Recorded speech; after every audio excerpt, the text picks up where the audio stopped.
नमस्कार दोस्तों, स्वागत है आपका एससीएस क्लासेस में। अगर आप यूपी ट्रिपल सी पैट 2026 की तैयारी कर रहे हैं तो आज का ये जीके जीएस प्रैक्टिस सेट आपके लिए बहुत महत्वपूर्ण है।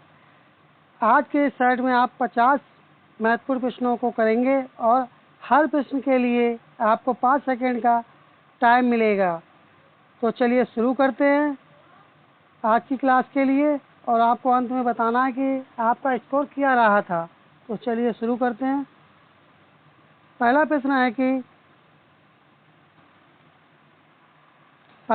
कि हड़प्पा सभ्यता का प्रसिद्ध स्थल लोथल किस राज्य में स्थित है।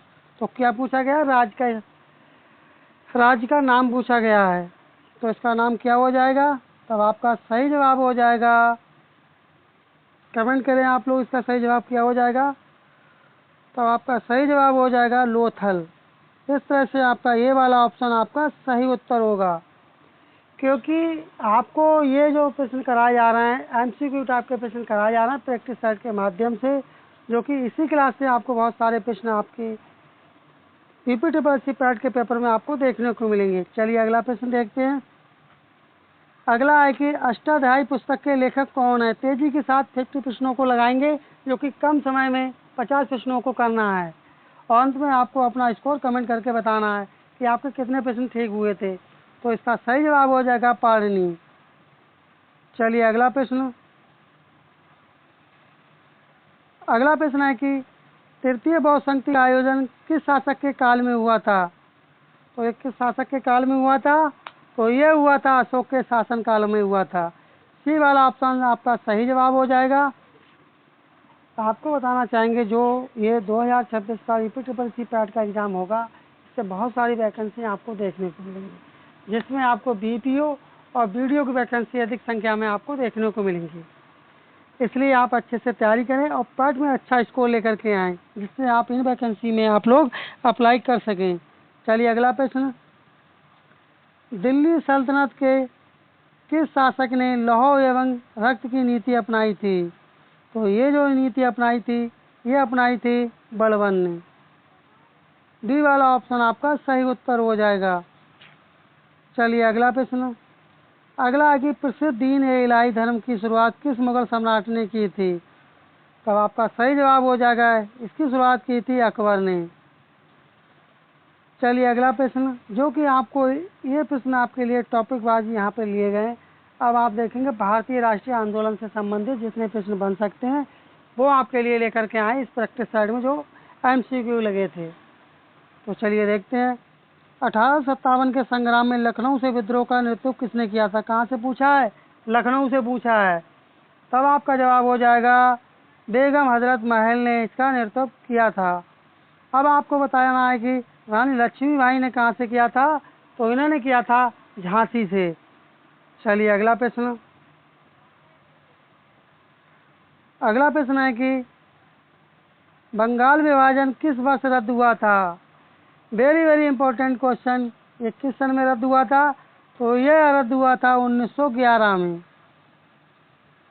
चलिए अगला प्रश्न है कि जालियांवाला बाग हत्याकांड की जांच के लिए किस आयोग का गठन किया गया था। तो आयोग का नाम पूछा गया है, तो आपको पता होना चाहिए। यह आयोग था हंटर आयोग। चलिए अगला प्रश्न है कि गदर पार्टी की स्थापना किसके द्वारा की गई थी। तो गदर पार्टी की स्थापना की गई थी, ये की गई थी लाला हरदयाल के द्वारा। और ये किस सन में की गई थी, आप कमेंट करके बताना है आपको ये किस सन में की गई थी।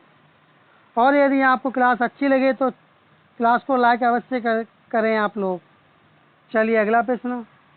पूना पैक्ट 1932 किन दो नेताओं के बीच हुआ था। पूना पैक्ट पूछा गया है, तो आपको ये पता होगा पूना पैक्ट किन दो नेताओं के बीच हुआ था। इसमें थे गांधी जी और डॉक्टर BR अम्बेडकर जी थे। तो इस तरह से आपका बी वाला ऑप्शन आपका सही उत्तर हो जाएगा। चलिए अगला देखते हैं। अगला है कि क्षेत्रफल की दृष्टि से भारत का सबसे बड़ा राज्य कौन सा है। तो आपका सही जवाब क्या हो जाएगा? तो आपका सही जवाब हो जाएगा राजस्थान। और जनसंख्या की दृष्टि से यदि पूछ ले तो आपका जवाब हो जाएगा उत्तर प्रदेश। चलिए अगला देखते हैं। अगला है कि किस नदी को दक्षिण भारत की गंगा कहा जाता है? तो ये किसे कहते हैं? ये कहते हैं कावेरी नदी को। बी वाला ऑप्शन आपका सही उत्तर हो जाएगा। चलिए अगला देखते हैं। सुएज नहर किन दो सागरों को जोड़ती है? तब आपका सही जवाब हो जाएगा भूमध्य सागर और लाल सागर को। अंत में आपको कमेंट करके बताना कि इन 50 प्रश्नों में से आपके कितने प्रश्नों का सही जवाब आप लोगों को आता था। चलिए अगला देखते हैं।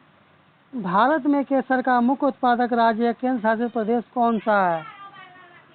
तो आपका जवाब क्या होगा?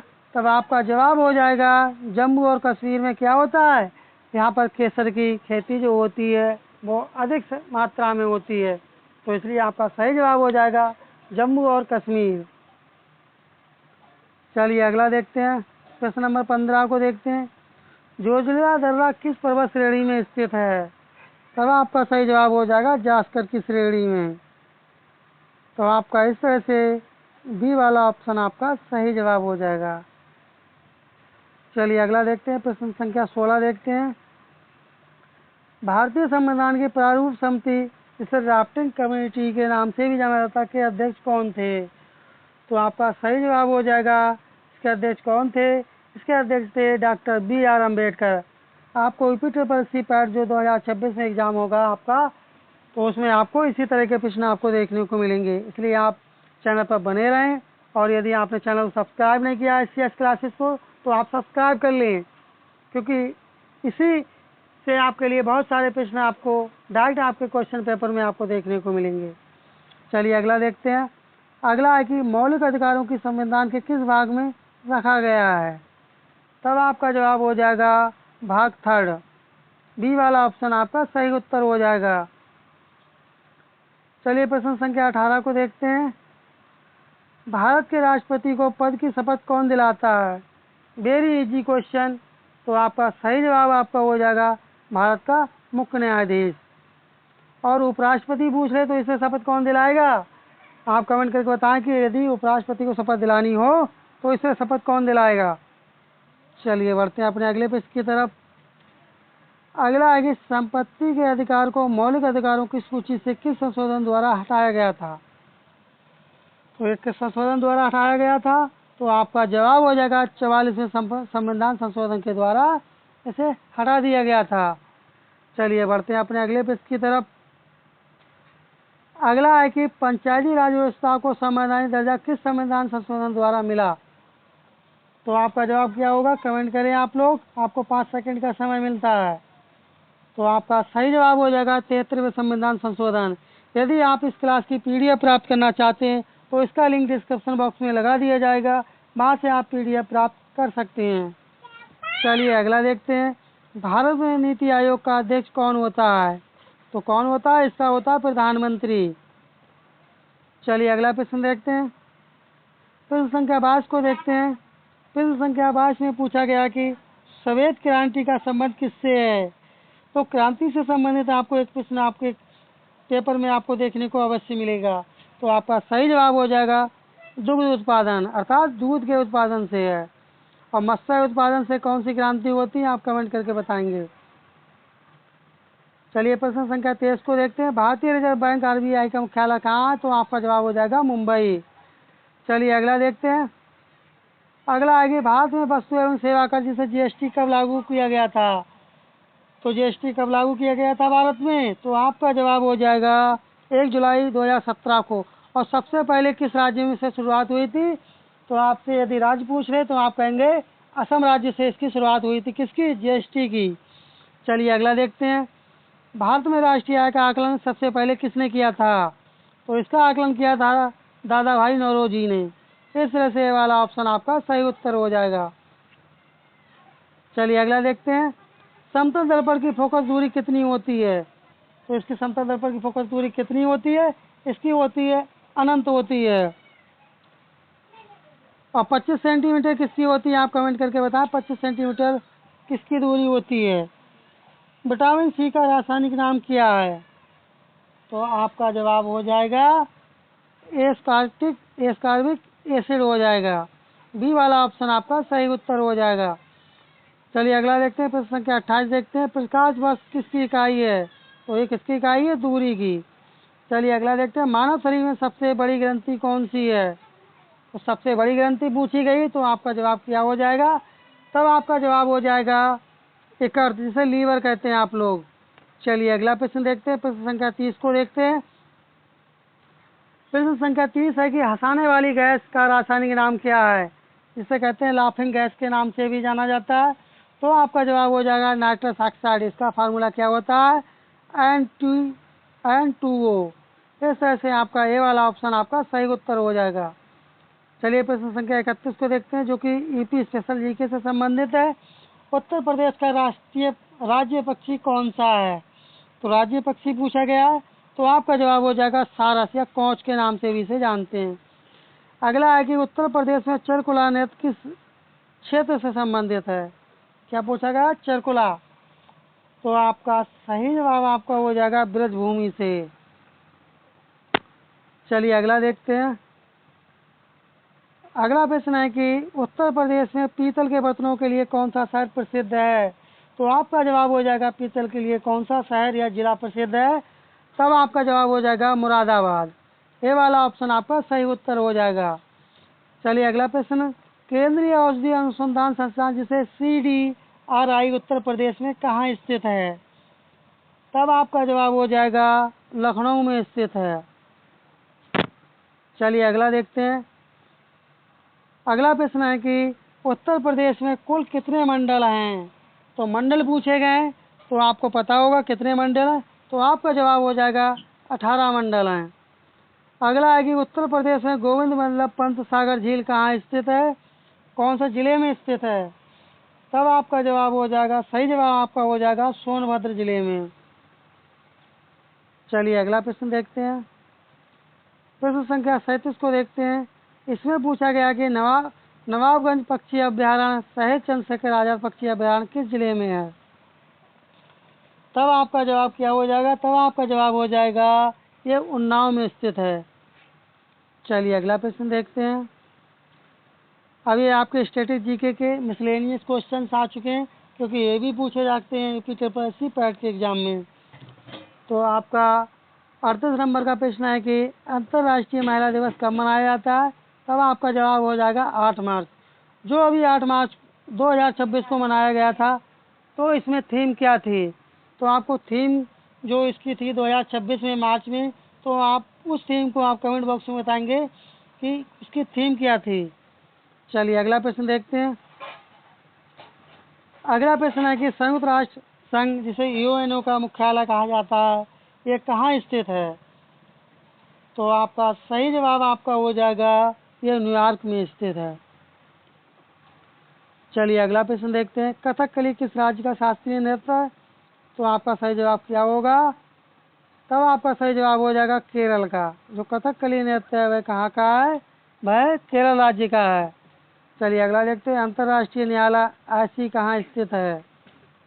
तो आपको ये पता होगा, ये यूपी ट्रिपल SC पैट के एग्जाम में 2023 के पेपर में ये पूछा जा चुका है। तब आपका सही जवाब हो जाएगा द हेग, जो कि नीदरलैंड में स्थित है। चलिए अगला देखते हैं। प्रश्न संख्या 42 देखते हैं। भारत रत्न से सम्मानित होने वाली पहली महिला कौन थी? पहली महिला पूछी गई है, तो आपका सही जवाब हो जाएगा इंदिरा गांधी। चलिए अगला देखते हैं। विंग्स ऑफ फायर किसकी आत्मकथा है? तो आपका सही जवाब आपका हो जाएगा डॉक्टर APJ अब्दुल कलाम। चलिए अगला देखते हैं। अगला प्रश्न है कि ओजोन परत वायुमंडल की किस परत में पाई जाती है? तब आपका सही जवाब हो जाएगा समताप मंडल। बी वाला ऑप्शन आपका सही उत्तर होगा। अगला है कि विश्व पर्यावरण दिवस किस तारीख को मनाया जाता है? तो आपका सही जवाब हो जाएगा 5 जून। इसकी भी आपको थीम याद करके रखना है। चलिए अगला देखते हैं। प्रश्न संख्या 46 देखते हैं। डूरंड कप किस खेल से संबंधित है? तब आपका सही जवाब हो जाएगा फुटबॉल से संबंधित है। अगला है कि नोबेल पुरस्कार कुल कितने क्षेत्रों में दिया जाता है? तब आपका सही जवाब हो जाएगा 6 क्षेत्रों में दिया जाता है। चलिए अगला देखते हैं। बांदीपुर राष्ट्रीय उद्यान किस राज्य में स्थित है? तब आपका सही जवाब क्या होगा? आपका सही जवाब हो जाएगा बांदीपुर जो राष्ट्रीय उद्यान है वह आपका कर्नाटक राज्य में स्थित है।